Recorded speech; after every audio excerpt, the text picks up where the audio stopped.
Three guitar greats play on one night next week in Rochester. The G3 Tour will be at the Auditorium Theatre, headlined by the tour's founder, guitar legend Joe Satriani.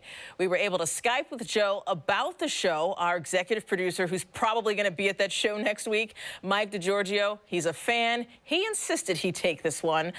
The connection sometimes isn't great, but we filled this interview with lots of great playing.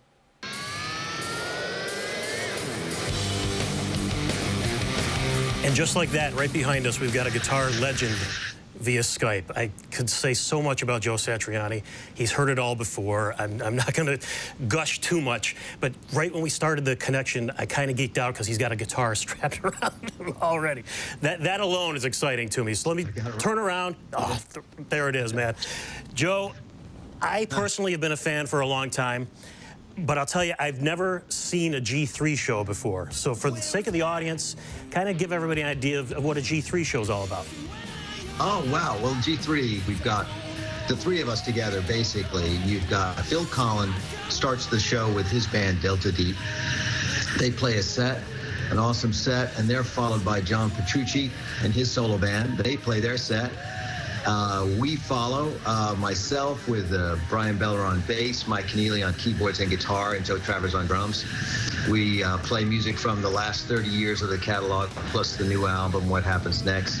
And then at the end of our set, I invite Phil and John out on stage, and we do a jam. We usually can squeeze in about 3 songs.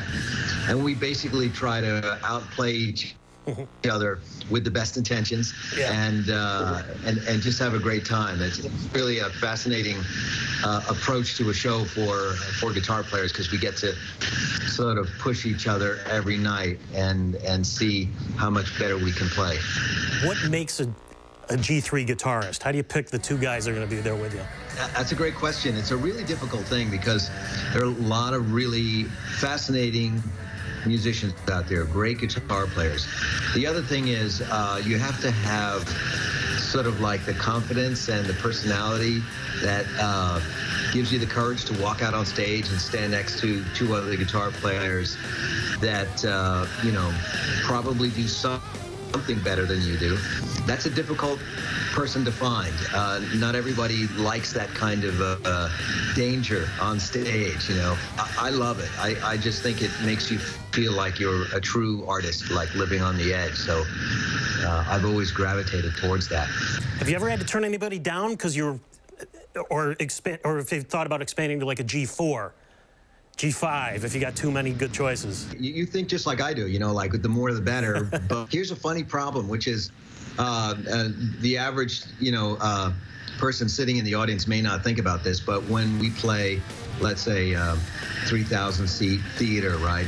That theater has got rules. It's got a curfew. Yeah. They've got employees. They show up at a certain time and they want to go home at a certain time. The band, the tour, actually rents the theater for the night.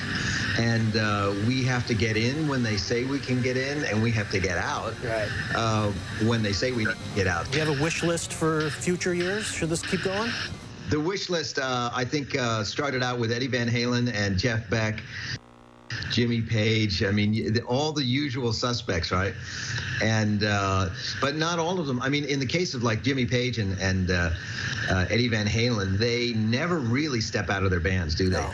And they're brilliant musicians. The audience would just die to see them step out of their band and you know, just play as a solo artist, but they may not be comfortable with that, and so I respect that for different players.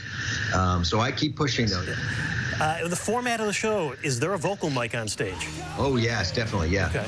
Well, on this particular tour, Phil Collins sings amazingly. He's just got that beautiful British voice. He just sounds like the voice of rock as soon as he opens his mouth. Yeah. His singer, Debbie Blackwell Cook, is absolutely amazing, and she comes out and she sings as well. So it's a great mix of vocal styles, and it really helps the jam at the end sort of appeal to everybody, because we can do such a big variety of material with the 2 vocals. We've got Mike Keneally as well in my band, who's an amazing singer, so we've got the vocal thing covered. Yeah, looks like that might be fun. Tomorrow, we'll have part 2 with Joe Satriani, including how he names his instrumental songs and the future of his supergroup with members of Van Halen and the Red Hot Chili Peppers. Local headlines are next.